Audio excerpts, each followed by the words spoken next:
बहुत अच्छे। अब पाठ करते हैं 18वें श्लोक का, बारी बारी से सभी करेंगे।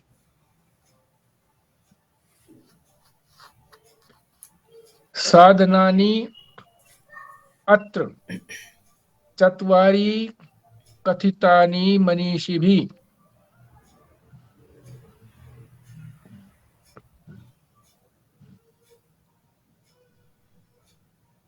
येषु सत्व एव सन्निष्ठा यद अभावे न सिद्ध्यति। जी, इस क्रम से करना। पहले स्वस्तिका, फिर बिमला जी, फिर संजीव शर्मा, फिर खुराना जी। हाँ जी। साधनानि अत्र चत्वारि कथितानि मनीषिभिः येषु सत्व एव सन्निष्ठा यत् अभावे न सिद्ध्यति।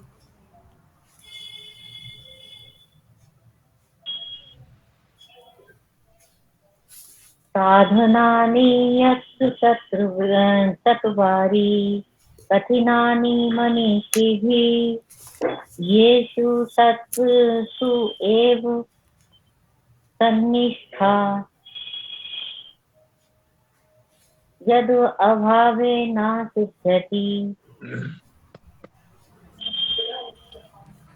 साधनानि अत्र चत्वारि कथितानि मनीषिभिः येषु सत्सु एव सन्निष्ठा यत् अभावेन सिद्ध्यति।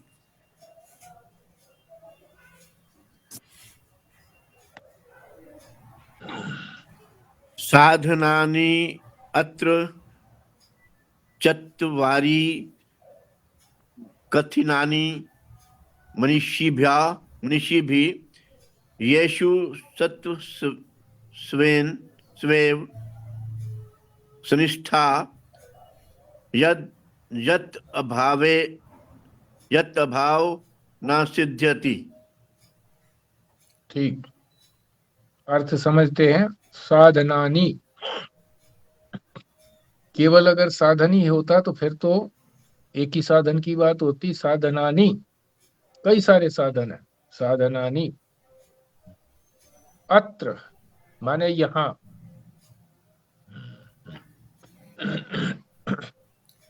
यहाँ साधनों का, चत्वारी चार साधनों का, कथितानी मनीषी भी, मनीषियों ने,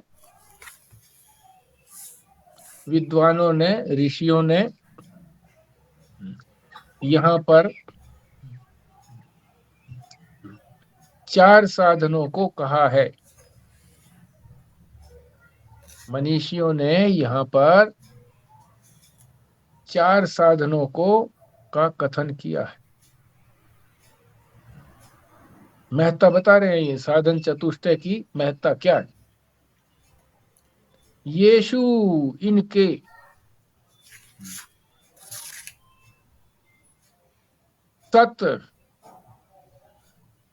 सत्व, इनके सत्व होने से, इनके स्थिति से, इनके होने से,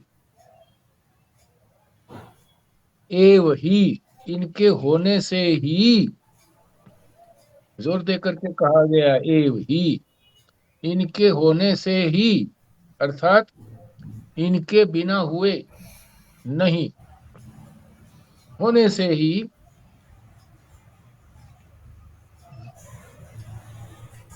सन्निष्ठा यानी सत्य के प्रति निष्ठा, सत्य के प्रति हमारे मन में दृढ़ विश्वास, निष्ठा, यद अभावे, जिसके अभाव होने से, न सिद्ध्यति,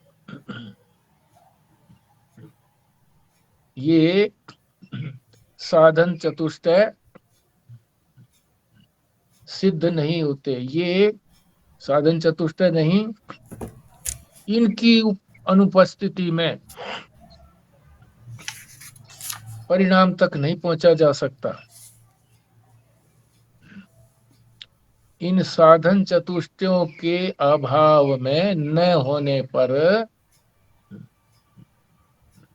लक्ष्य तक नहीं पहुंचा जा सकता। लक्ष्य ही तो अंतिम स्थिति होती है। तो ये 18वें श्लोक में साधन चतुष्टय का महत्व बताया है। श्लोक 18 से लेकर के 30 तक 13 श्लोकों में साधन चतुष्टय का ही वर्णन है। 18वें के अंदर साधन चतुष्टय का महत्व बताया है। 19वें श्लोक के अंदर साधन चतुष्टय कौन कौन से हैं, 4 साधनों का वर्णन है, गणना है, केवल गणना की गई है 19वें में, और 20वें से फिर एक एक जो साधन है उन सब का वर्णन आगे आगे श्लोकों में, एक श्लोक में एक का ही वर्णन आगे आगे चलेगा 30 तक। पहले विवेक 20वें श्लोक में, 21वें में फिर वैराग्य। षट संपत्तियों के अंदर से जो 6 संपत्ति हैं, एक एक संपत्ति शम, दम, उपरति, तितिक्षा, श्रद्धा, समाधान, 6 एक एक श्लोक में चलेगा। और फिर मुमुक्षा। तो 30 तक जो है ये साधन चतुष्टय का ही वर्णन आचार्य शंकर कर रहे हैं। और ये वेदांत मार्ग में बढ़ने के लिए इनको उल्लंघन करके आगे नहीं बढ़ा जा सकता, अत्यंत आवश्यक हैं। 18वें में यही तो बताया है, महत्ता बताई है कि ऋषियों ने साधन चतुष्टय का यानी साधनों का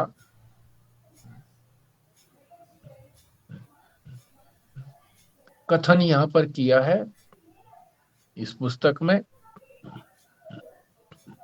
जिनके बिना, जिनके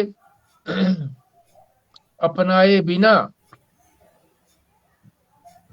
सिद्धि की प्राप्ति नहीं हो सकती, जिनके अभाव से सिद्धि की प्राप्ति नहीं हो सकती। तो अब सारे जो है ना वो उसी क्रम से इसका अर्थ बताएंगे।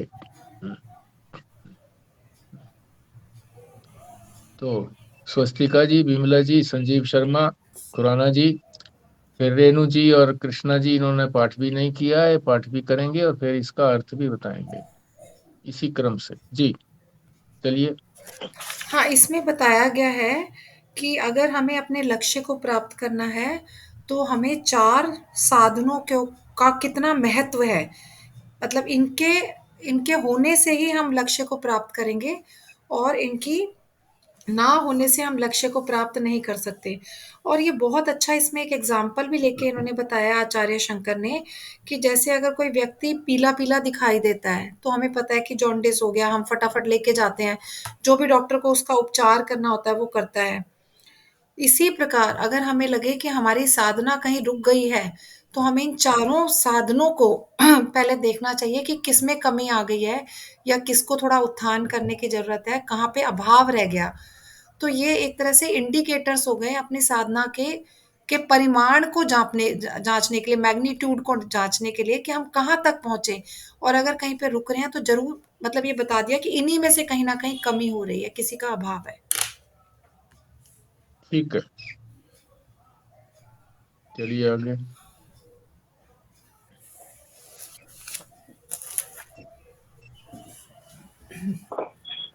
मनीषियों ने 4 साधन बताए हैं, इनके होने से ही सत्य लक्ष्य की प्राप्ति हो सकती है। कारण चतुष्टय के ना होने से लक्ष्य तक नहीं पहुंच सकते। बहुत ठीक।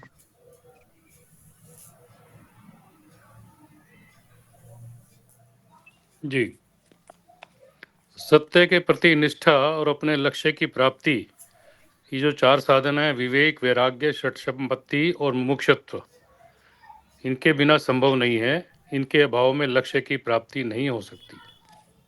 ठीक है, सत्य की प्राप्ति ही लक्ष्य है, यही लक्ष्य है। ठीक है, आगे चलिए।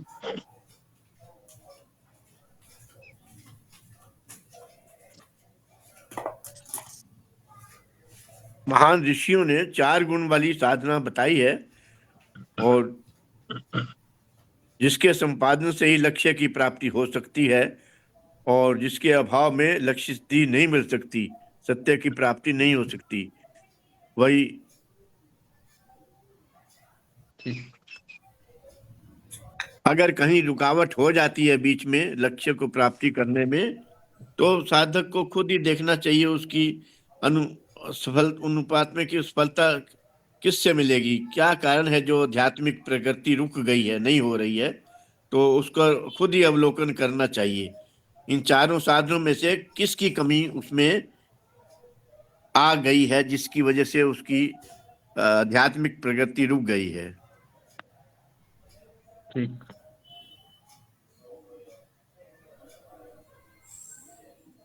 पराशर जी पाठ भी करेंगी और अर्थ भी बताएंगी। जी।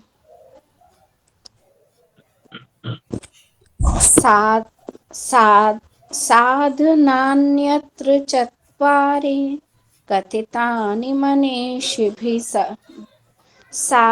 साधनान्यत्र चत्वारि कथितानि मनीषिभिः येषु सत्स्वेव सन्निष्ठा यद्भावे न सिद्ध्यति। इस यहाँ भाव की बजाय अभाव बोलना है, अभाव, यत अभावे न सिद्ध्यति। ठीक है, अर्थ बताइए। जी, जो पिछले श्लोक में जो 4 गुण बताए थे, विवेक, वैराग्य, शम, यदि उनमें से हमारे पास किसी भी साधन में कोई कमी है तो हमें अपने ये आत्मज्ञान की प्राप्ति नहीं हो सकती। ठीक है, साधन चतुष्टय का महत्व बताया है ऋषियों ने। इस श्लोक के अंदर ऋषियों ने साधन चतुष्टय का महत्व बताया है, अनिवार्यता बताई है, जिसके बिना व्यक्ति अपने लक्ष्य सत तत्व की प्राप्ति नहीं कर सकता। ठीक है, आगे चलिए। कृष्णा जी।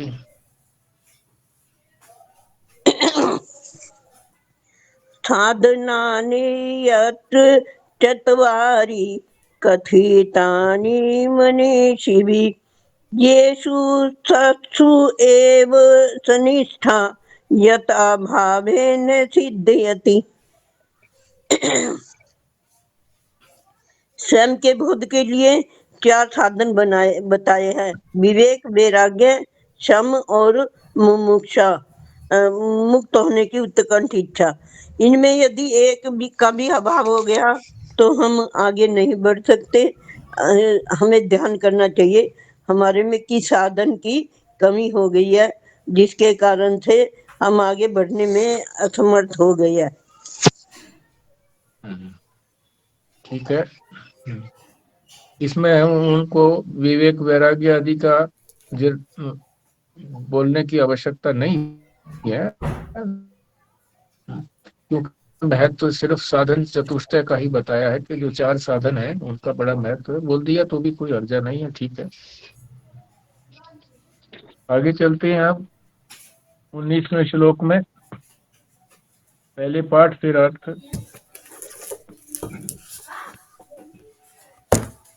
आदौ नित्य वस्तु विवेक है परिगण्यते इहा मूत्र फल भोग विराग तदंतरम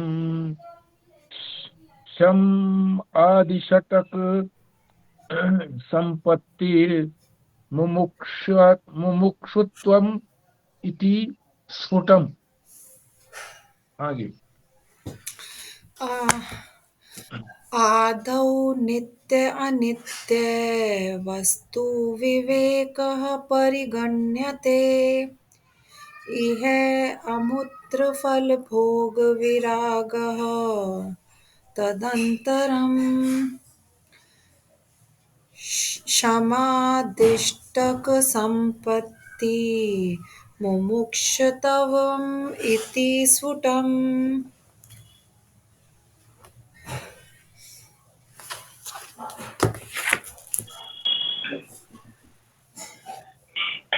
आदौ नित्य अनित्य वस्तु विवेकः परिगणयते इह अमुत्र फलभोग विरागः तदंतरम् समाधिष्टकं संपत्ति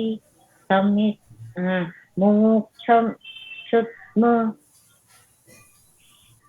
स्फुटम् इति स्फुटम्। आदौ नित्य अनित्य वस्तु विवेक परिगण्यते इह अमुत्र फल भोग विरागः तदंतरम समाधि षट संपत्ति मुमुक्षुत्वम् इति स्फुटम्।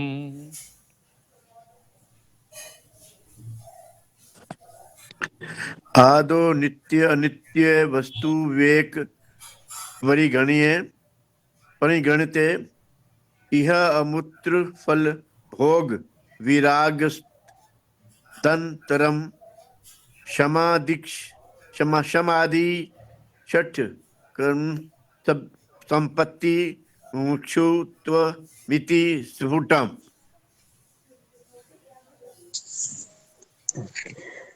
आदो नित्य नित्य वस्तु विवेक है परिगण्यते यह अमूत्र फल भोग विराग तदंतरम समाधि षट संपत्ति मुमुक्षुत्वम् इति स्फुटम्।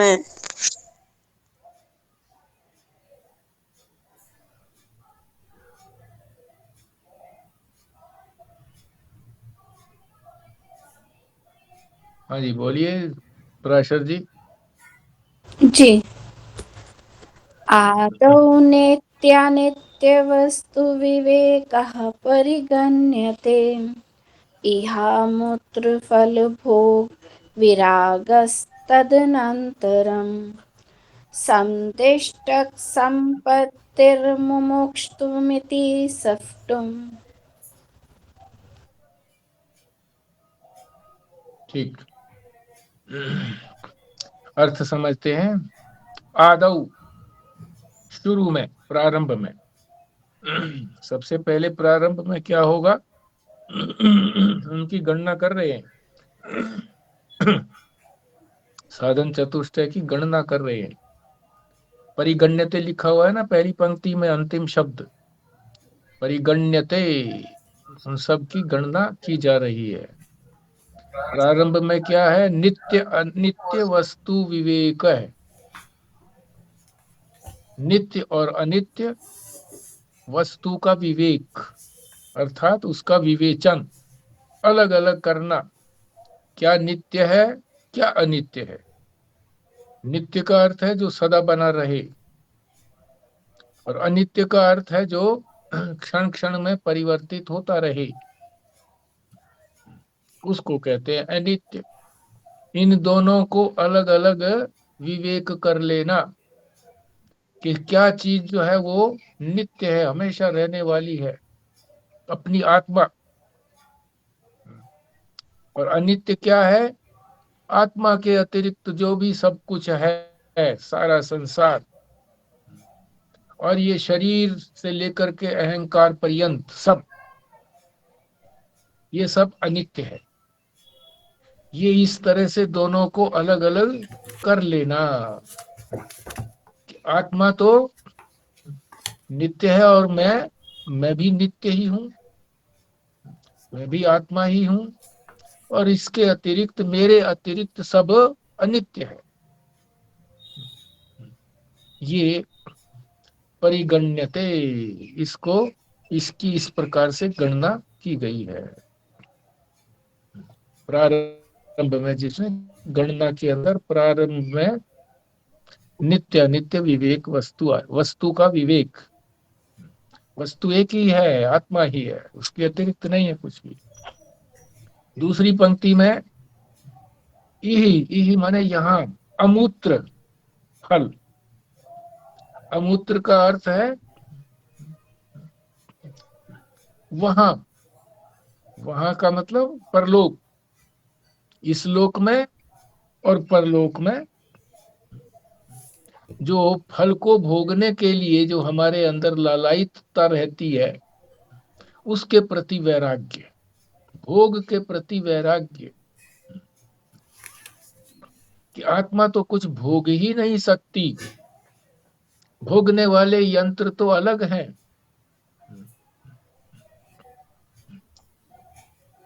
तो भोग वस्तुओं से, भोग्य वस्तुओं से, यहाँ की भोग्य वस्तुओं से और परलोक में स्वर्ग आदि के अंदर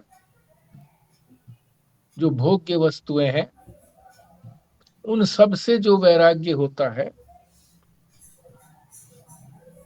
उसके बाद इसकी गणना की जाती है वैराग्य की।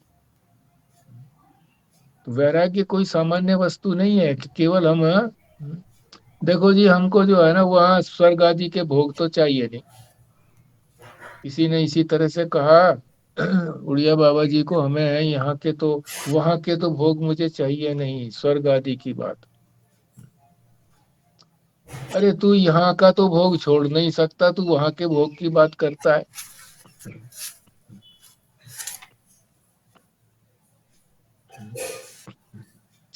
तो जो यहाँ का भोग नहीं छोड़ सकता तो वहाँ का भोग कैसे छोड़ेगा? वहाँ का भोग तो अनंत गुणा है यहाँ से। और तदंतरम का मतलब उसके बाद, किसके बाद? वैराग्य के बाद। वैराग्य के बाद फिर क्या आएगा? तीसरा, समाधि षटक संपत्ति। षटक कहते हैं छह चीजों के समूह को षटक कहते हैं। जैसे भगवत गीता के अंदर 3 षटक हैं, 1 से लेकर के 6 तक पहला षटक है, 7 से लेकर के 12 तक दूसरा षटक है, 13 से लेकर के 18 तक तीसरा षटक है। 3 षटकों के अंदर यानी 6 या 18 अध्यायों के अंदर समस्त गीता की संपूर्णता है। तो ये तो केवल उदाहरण दिया गया समझाने के लिए। बाकी षटक का मतलब यहाँ पर 6 जो संपत्तियां हैं, सद्गुण हैं, जिसमें केवल शम आदि कह करके छोड़ दिया। शम आदि, शम के बाद जितने भी आने वाले और 5 जो हैं, दम, उपरति, तितिक्षा, श्रद्धा और समाधान, वो सारे, ये तीसरा हो गया। 4 साधनों के अंदर ये तीसरा साधन हो गया, षट संपत्ति। और फिर उसके बाद मुमुक्षुत्वम, मोक्ष की इच्छा, मोक्ष की तीव्र इच्छा, मुक्ति के लिए छटपटाना। मुक्ति किससे? बंधनों से। किसके बंधन? संसार के बंधन।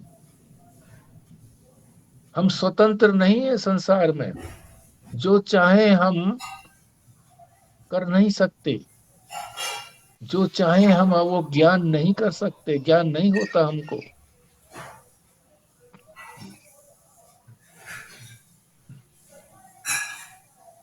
ये हमारी स्वतंत्रता के बाधक हैं और हम तो स्वतंत्र होना चाहते हैं। भय भी है हमारे अंदर, अनेक प्रकार के भय हैं।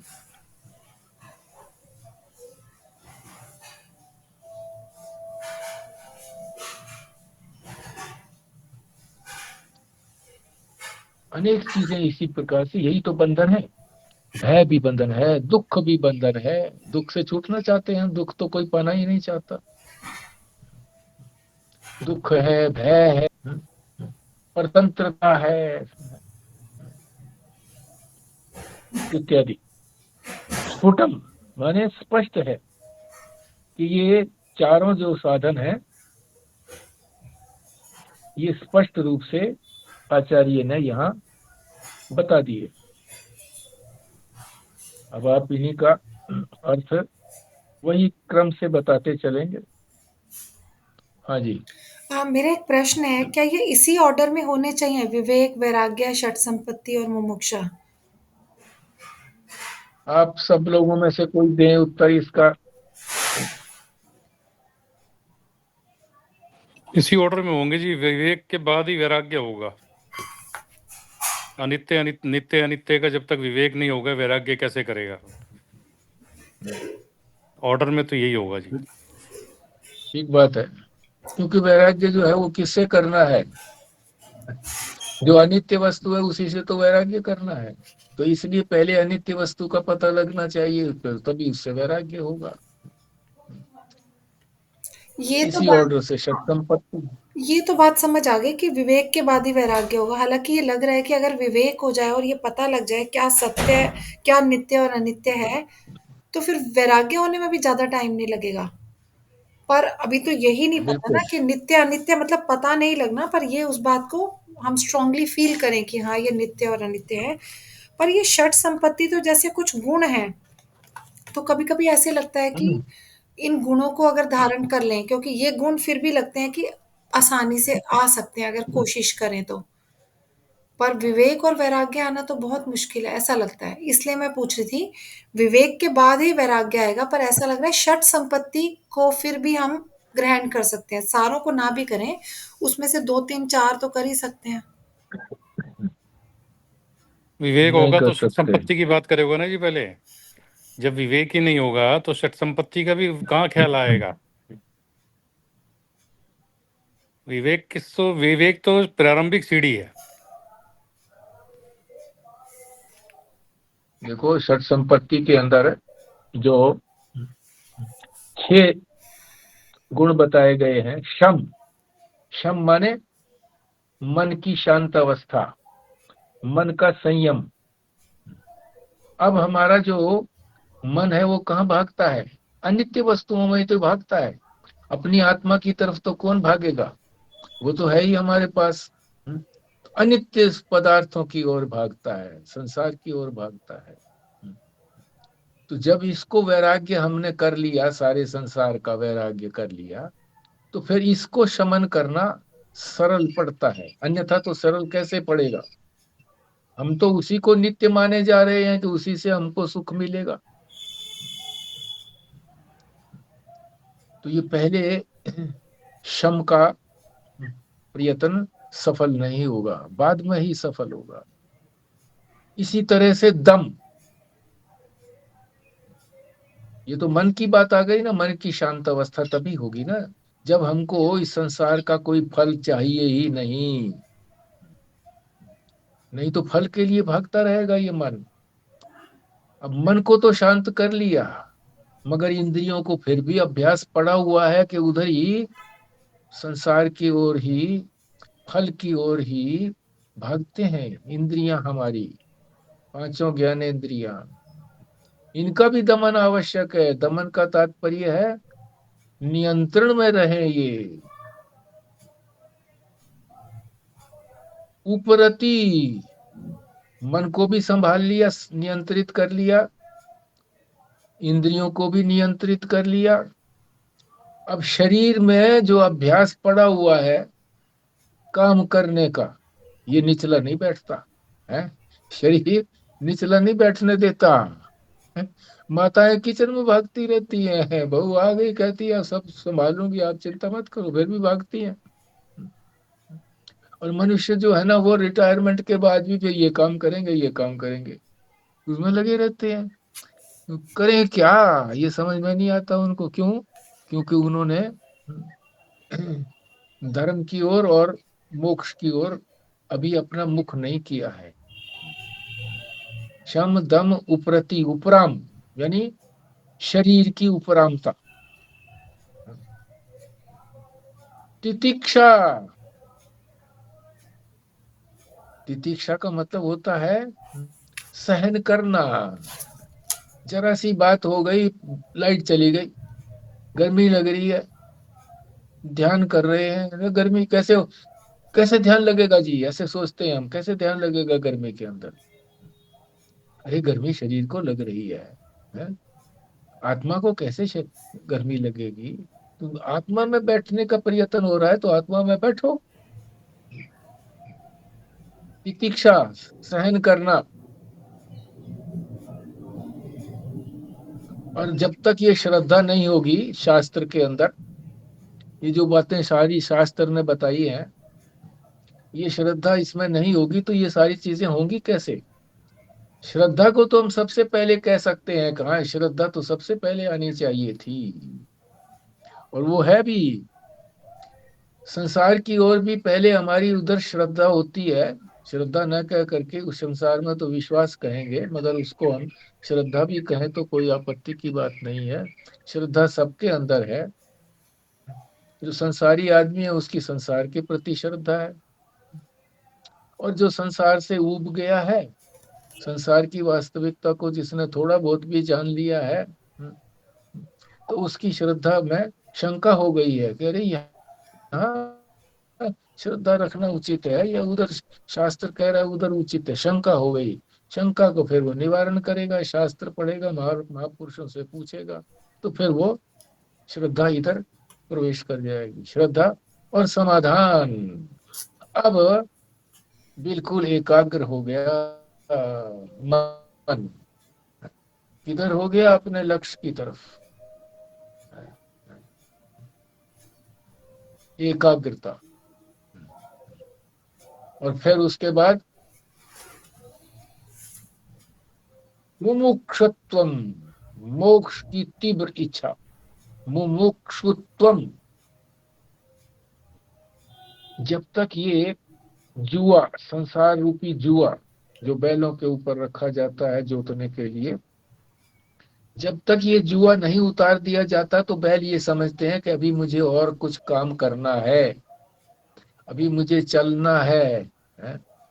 गाड़ी खड़ी तो कर दी, गाड़ी खड़ी तो कई तरीके से खड़ी कर लेते हैं। बैलगाड़ी की बात कह रहा हूं मैं, कि कोई उसमें यंत्र में खराबी आ गई तो हो गया, कहीं से पानी लेने चला गया, जो गढ़वाला था उसके ऊपर बैठने वाला, अभी उसको ये पता है कि अभी मुझे खींचना है।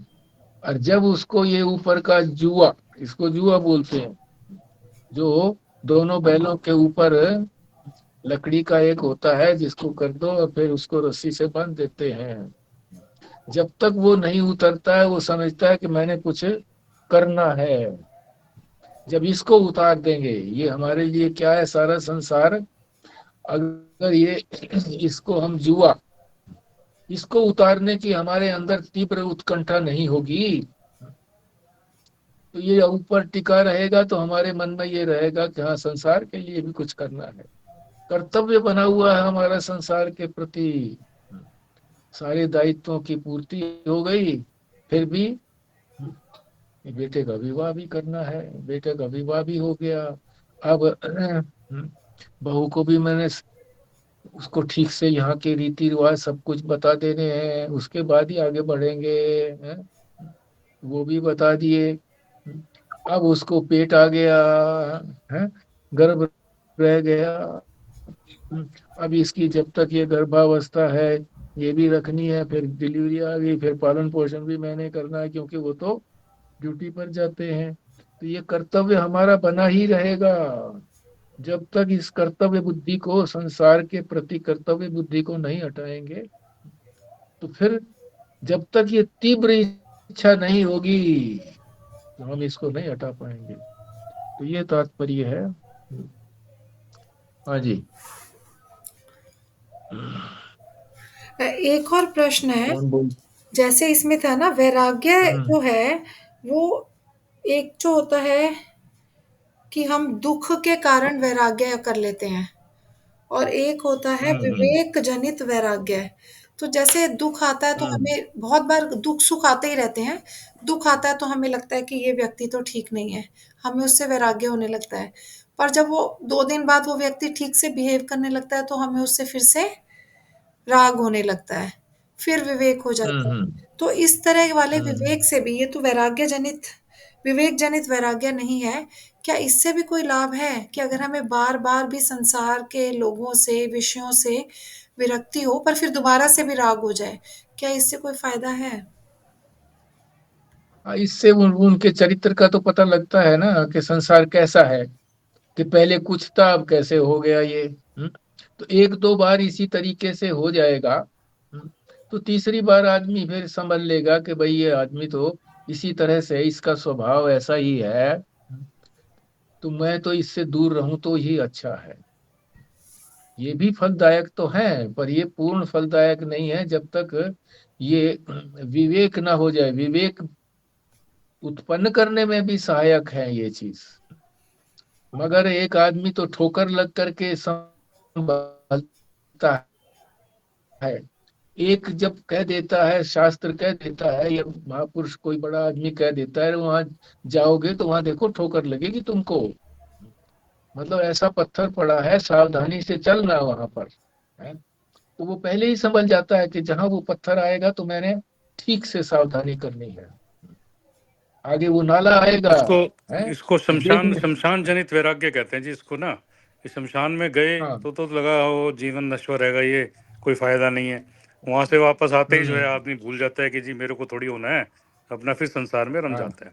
तो इस तरह की जो घटनाएं दिखती हैं इसको भाषा में शमशान शमशान जनित वैराग्य कहते हैं। बट वो विवेक जो है, अब इसमें जो महत्वपूर्ण शब्द आया है, जागृत विवेक। विवेक तो सभी को है, हम्म। सही गलत तो पता है, बट उसको सही को पकड़ना और गलत को छोड़ना वो हो नहीं हम्म। पा रहा है। क्यों? भी विवेक जागृत नहीं है। दूसरी भाषा में हम्म। और संत कहते हैं कि साहस नहीं है। विवेक होने के बाद साहस होना चाहिए कि हम सही को पकड़ सकें, गलत को छोड़ सकें। तो विवेक से अगला हम्म। मतलब एक उसका विवेक, असली विवेक तो तभी है जब वैराग्य आ जाए। पहचान तो यही है। हम्म। पहचान भी यही है, और वो विवेक को पुष्ट भी करता है। अगर छोड़ दिया, विवेक वैराग्य कर लिया, तो समझो विवेक जो था वो पूरा विवेक था। विवेक की पूर्णता की सिद्धि जो है वैराग्य ही करता है, कि पूरा विवेक जब हम छोड़ देते हैं तभी ये सिद्ध होता है कि हमने विवेक कर लिया है। जब तक नहीं छोड़ पाते हैं तो यही लगता है कि पूरा वैराग्य विवेक हुआ नहीं है। और वैराग्य की अब पहले भी मैंने किया था कि खाली वैराग्य का मतलब ये छोड़ना नहीं। वैराग्य का मतलब था विशेष के प्रति अनुराग। उसको भी वैराग कहा था कि परमात्मा के प्रति जब अनुराग बढ़ता जाएगा तो ये संसार के प्रति जो है धीरे धीरे अनुराग अपने आप कम होता जाएगा। हाँ, अब फिर उसको विशेष को समझाना पड़ेगा कि विशेष का मतलब होता है ये सारा संसार जो है विशेष है, विशेषता है। विशेषता जो है वो कोई जरूरी नहीं है कि वो शुभ के लिए ही विशेषता हो, उसको भी विशेषता कहते हैं। जो गलत चीज है उसको भी विशेषता कह देते हैं। और परमात्मा जो है वो तो निर्विशेष है, उसके अंदर कोई विशेषता नहीं है किसी भी प्रकार की। तो ये जो है ये बाद की बात आ गई कि विशेष के प्रति यहाँ वैराग्य। यहाँ विशेष परमात्मा के लिए इंगित कर रखा था, जो उनका जो संदर्भ था वैसे तो, कि वे एक अपने सदगुरु के प्रति, क्यों कहो या तो सदगुरु के प्रति अनुराग हो जाए। हाँ, या तो इनको इनको विशेषता कहा गया भाई, अपने सदगुरु के प्रति, शास्त्र के प्रति ये विशेष है और ये सामान्य चीज है, ऐसा ठीक है, ऐसे भी सोच सकते हैं। और जहां तक विवेक जनित वैराग्य की बात है, शमशानी वैराग्य, अरे वो बुद्ध, महात्मा बुद्ध जो है, गौतम बुद्ध, वो तो बाहर ही तो निकले थे। उन्होंने किसी की अर्थी जाते हुए देखी, देखी भर, शमशान में नहीं गए, जलता हुआ नहीं देखा, बस अपने सारथी से पूछा कि ये क्या है। बोले जी ये मर गए। अब ये जो है ना संसार में पार्टिसिपेशन इनका नहीं रहेगा। तो बोला क्या इसी व्यक्ति का हुआ? ऐसा बोले, नहीं सबका ही होना है। बोले अच्छा सबका होना है, मेरा भी होना है, हाँ बिल्कुल होना है। तो वही वैराग्य हो गया। तो ये शमशान की बात तो दूर, जिसको जिसका पूर्व जन्म की कोई कमाई है, तो उसको देख करके ही बस, देखते ही हो गया वैराग्य, देखने भर से वैराग्य हो। तो हमें ऐसा ठीक है जी, क्यों आगे होता है कि चलिए। जैसे अगर हमें एक बार वैराग्य हुआ और फिर हम दोबारा से फिर राग ले लेते हैं, राग द्वेष में पड़ जाते हैं, हमें क्यों नहीं होता? हम विचार नहीं करते उस पर, ठीक से विचार नहीं करते हैं। विवेक कर लिया हमने, पता लग गया कि भाई ये नित्य है, ये अनित्य है। अब उस पर ये जो अनित्य है, ये क्यों अनित्य है, ये बदलने वाला है, ये दुख देने वाला है, ये महत्व का नहीं है, अगर हमने इसको प्राप्त भी कर लिया तो क्या होगा, है कौन सी बीसी हो जाएगी, है? इस पर इस तरह से अगर हम विचार करें और अपनी जो कोई परिस्थिति आए, है उसमें छोड़ करके देखें, सामान्य वस्तुओं को छोड़ करके देखें। झूठ बोलते हैं। हमने ये सोच लिया कि नहीं, अब सामान्य चीजों पर हम झूठ नहीं बोलेंगे। तो अगर मान लीजिए यूं सोचें, हम विचार करें कि भाई इसमें अगर मैं झूठ बोल दूं तो क्या लाभ होगा, कितना बड़ा लंबा चौड़ा लाभ होगा, बोले कुछ नहीं है। ये संसार का लाभ कोई लाभ नहीं है। ये शास्त्र कहता ही है कि संसार में थोड़ा ज्यादा धनी हो गया तो कोई आप वो बात नहीं बनती है, थोड़ा सा कमी हो गई तो कोई बात नहीं बनती है। तो इस तरह से हम विचार नहीं करते हैं, विचार का फिर आदर नहीं करते हैं। विचार कर भी लिया, ऐसे ही महारणी पढ़ ली, दो एकम दो, दो दूनी चार, ऐसे ऐसे नहीं। फिर उसका आदर करें, विचार का आदर करें, शास्त्र के विचार का आदर करें। और अपना जो हमने विचार किया है, शास्त्र तो कहता ही विचार करो, अपना जो विचार किया हमने उसका फिर हम आदर करें। निरादर करते हैं हम, विचार कर लिया फिर भी निरादर करते हैं। हाँ जी। हाँ, हम इसी के बारे में कर रहे थे कि ये 4 तरह के साधन बताए गए हैं। पहला साधन है विवेक, जिसका अर्थ है नित्य और अनित्य वस्तु का विवेक करना। दूसरा है वैराग्य, जिसका मतलब है कि लोक और परलोक दोनों तरह के सुखों के प्रति वैराग्य भाव। और उसके बाद तीसरा है षट संपत्ति, जिसमें शम, दम, उपरति, तितिक्षा, श्रद्धा और समाधान है। उसमें अगर ये सब हम कर जाएँगे तो फिर हमारी मुक्ति के लिए जो हमारी तीव्र इच्छा है, जो मुमुक्षा है, वो जागृत हो जाएगी। ठीक, आगे चलिए।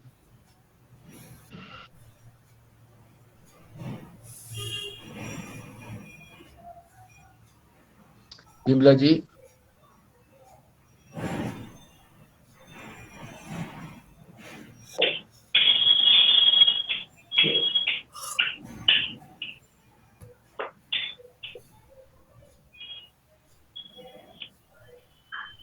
ये कौन से वाला 20वां करा है ना अभी? 19वां आप कर बीच में 19वां छोड़ के 19वां। चले गए। आंटी 19वां कर रहे हैं। अच्छा 19 का तो मैंने बोला, 19 का नहीं बोला। उसका मीनिंग अर्थ बताना है। बताइए ना, अर्थ भी तो हाँ बताओगे। हाँ ठीक है, मैंने श्लोक तो कर दिया था। वो 1 सेकंड के लिए मैडम आ गई तो मैं भूल गई। संसार और स्वर्ग आदि के ये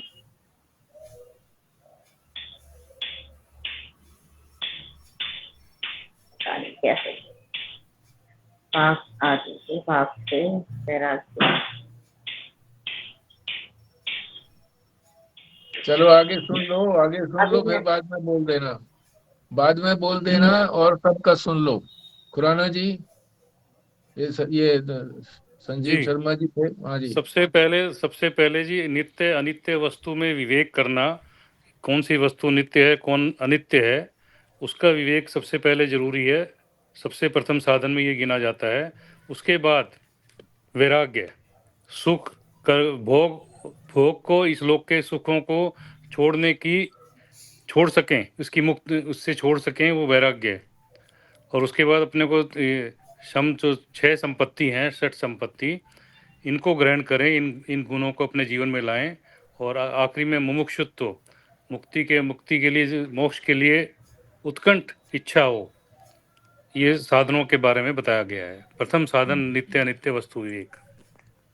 उत्कट, उत्कट, उत्कंठ नहीं, उत्कट। ठीक है, आगे चलिए राणा जी। साधन गिनाते हुए बताते हैं, पहला साधन तो वही है जी, नित्य और नित्य वस्तु का विवेक करना है। दूसरा, लोक और परलोक के सुख, यानी कि इस संसार के सुख भी और स्वर्ग के सुख का भी, उनके प्रति भी वैराग्य हो भाव है, हो जाए। इसके बाद आती है शम आदि षट संपत्ति, और अंतिम फिर मुक्ति की उत्कृष्ट इच्छा, बहुत तीव्र इच्छा हो, तभी आत्म दर्शन हो सकता है जी। ठीक, पराशर जी। जी, आत्मज्ञान के लिए पहले हमको नित्य और अनित्य का विवेक के द्वारा मतलब ज्ञान करना है। फिर इस लोक और परलोक में जो भी सुख हैं उनके प्रति वैराग्य, और तीसरा जो षट संपत्ति हैं उनके बारे में हम करें, और फिर हम सबसे लास्ट में हम अपनी मुक्ति की तीव्र इच्छा कर सकते हैं। ठीक है। अगर इसमें जैसे वस्तु शब्द है ना, इस वस्तु का भी विश्लेषण अगर करें कि वस्तु मात्र तो एक ही है, आत्मा, उसके अतिरिक्त तो सारी अवस्तुएं हैं। जैसे रस्सी के अंदर, मंद अंधकार के अंदर किसी को सर्प दिखाई दिया, किसी को माला दिखाई दी, किसी को जलधारा दिखाई दी, अनेक चीजें दिखाई दी ना, तो वस्तु क्या है? वस्तु तो रस्सी ही है, बाकी तो अवस्तुएं हैं ना, उनका कोई एग्जिस्टेंस नहीं है ही नहीं वो वास्तव में। तो वस्तु, वस्तु क्या है, इसका विवेक करना है कि कौन सी वस्तु नित्य है, कौन सी वस्तु अनित्य है। तो वस्तु तो एकमात्र अपनी आत्मा ही है, वही वही नित्य है और बाकी सब अनित्य है। ठीक है, ये सामान्य वस्तुओं की बात नहीं है, यहाँ वस्तु तो एकमात्र आत्मा ही है। हाँ जी, चलिए फिर आगे कृष्णा जी।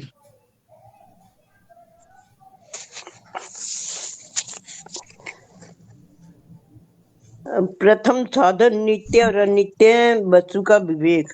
कौन सी वस्तु सत्य है और कौन सी असत्य है, क्षणभंगुर है। इसके बाद आता है वैराग्य।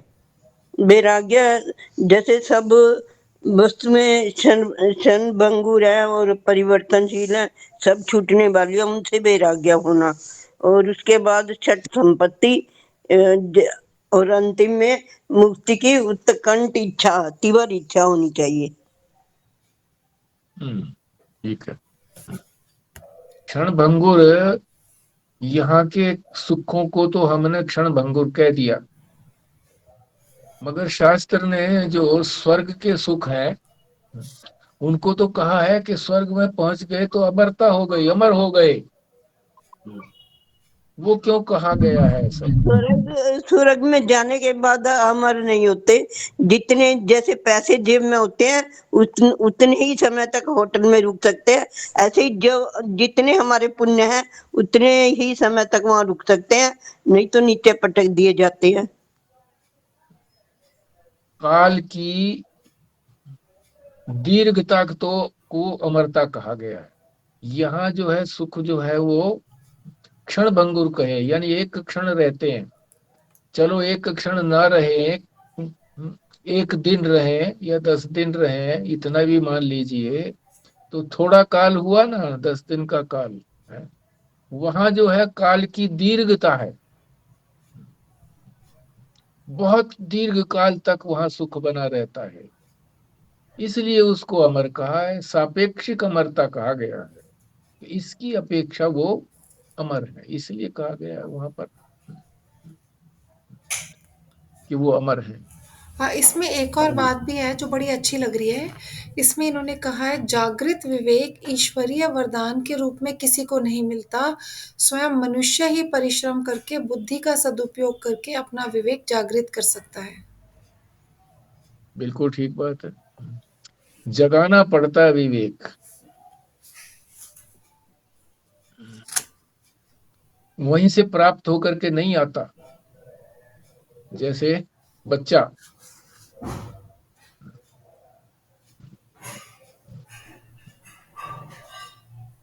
उत्पन्न होते ही माता वो अपना स्तन उसके मुंह में डालती है और वो उसको पान करने लगता है, पीने लगता है। एक दो बार उसको इतना पता सा नहीं रहता, इधर उधर मुंह करता है, फिर वो जब उसको पता लग जाता है तो वो एकदम वो पकड़ के स्तनपान करता रहता है। क्यों? उसका अभ्यास था पूर्व जन्मों का। मगर जब तक माता उसके मुंह में स्तन नहीं डालेगी तो उसको ये याद ही नहीं आएगा कि मैं पूर्व जन्म में भी जन्मा था, मैंने स्तनपान किया था इस तरह से, नहीं याद आएगा उसको। तो उसको जगाना पड़ता है, प्रयत्न से जगाना पड़ता है। माता ने जैसे प्रयत्न करके उसको जगाया, इसी तरीके से अब पिछले जन्मों के अंदर हम सभी जो थे वो चलते फिरते थे पैरों से, अब नहीं चलते फिरते हैं। तो अब इनको जागृत करना है, सोए हुए हैं हमारी इंद्रियां, कर्मेंद्रियां जो है, पैर पैर आदि जो है वो सोए हुए हैं, इनको चलाना पड़ता है, थोड़ा सहारा दे करके चलाना पड़ता है, फिर अपने आप चलने लगते हैं। तो जगाना पड़ता है, इसी तरह से जागृत विवेक को जगाना पड़ता है। सुप्त विवेक से काम नहीं चलता, जागृत विवेक से काम चलता है। ठीक बात है, ये भी बात ठीक कही है।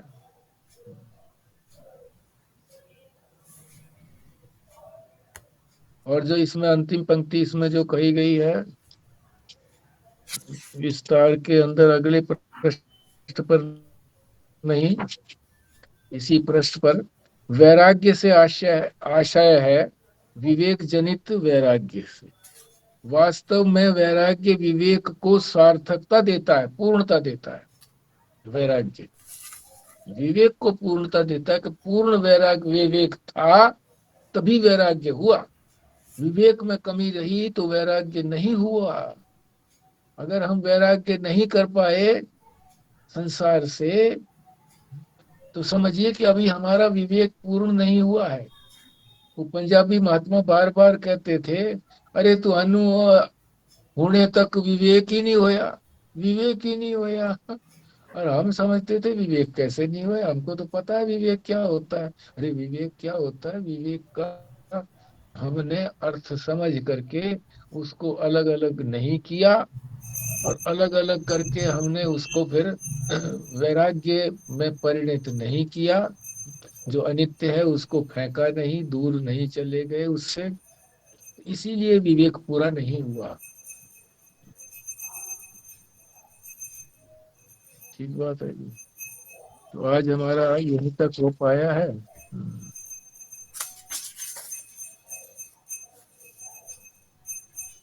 फल के बारे में कहा गया कि फल कैसे मिलते हैं, हमें कर्म से मिलते हैं, कि जो जो हमने कर्म किए हैं उन्हीं से हमें फल मिलता है, उसी को हम लोग भोगते हैं।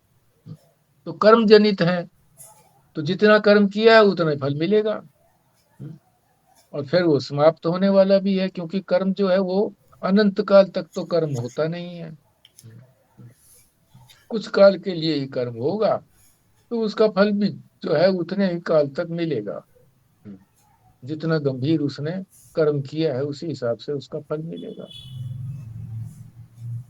तो ठीक बात है। ये आचार्य शंकर ये शंकराचार्य जी के बारे में लिखा जी। बिल्कुल जी, वो आचार्य रहे हैं, आचार्य आचार्य की भी परिभाषा बहुत बड़ी परिभाषा है। इनको भाष्यकार भी कहते हैं। आदि गुरु है ये, आदि गुरु शंकराचार्य जी। भाष्यकार भी कहते हैं, इन्होंने भाष्य लिखा है। अब ये जो है ये इनका भाष्य नहीं है, ये इनकी रचना है। रचना पर भाष्य नहीं लिखा जाता। दूसरे की कोई रचना हो तो उसमें जो चीजें स्पष्ट नहीं है उनको स्पष्ट करने के लिए भाष्य लिखा जाता है। टिप्पणी लिखी जाती है। टिप्पणी तो कुछ थोड़ी बात के लिए टिप्पणी होती है। कमेंट्री लिखी जाती है, कमेंट्री। टीका लिखी जाती है, टीका। दूसरे की कोई बात पर, दूसरे के कथन पर भाष्य लिखा जाता है, टीका किया जाता है, कमेंट्री की जाती है। अपने पर क्या कमेंट करेंगे? अपना तो हमने कुछ किया फिर कहते हैं प्लीज कमेंट, बोलते हैं ना हम। कोई बात हमने कह दी, इस मोबाइल के अंदर लिख दी, फिर लिख देते हैं प्लीज कमेंट।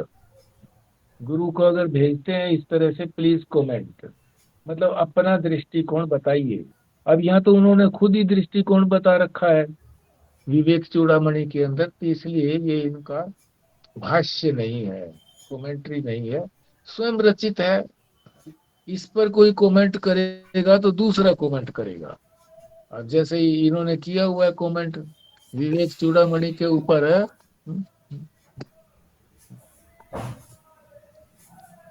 चिन्मयानंद जी ने कमेंट्री की है। इन्होंने इंग्लिश में की है कमेंट्री, उसी इंग्लिश का ट्रांसलेशन किया है, इसी माता ने किया है, शांति चैतन्य। ये इन्होंने जब सन्यास ले लिया तब इनको ब्रह्मचारी बन गई ये, तब इनको ब्रह्मचारिणी शांति चैतन्य इनका नाम दिया गया। किसने दिया? चिन्मयानंद जी ने। वैसे नाम इनका है डॉक्टर शकुंतला वर्मा। डॉक्टरेट की हुई है इन्होंने हिंदी में। ठीक है जी, यहीं पर समाप्त करते हैं। तो पूर्णाहुति के लिए खुराना जी करिए पूर्णाहुति।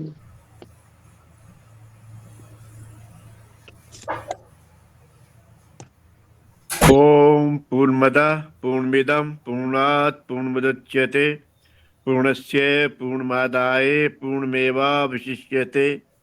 ओम शांति शांति शांति। नारायण नारायण नारायण।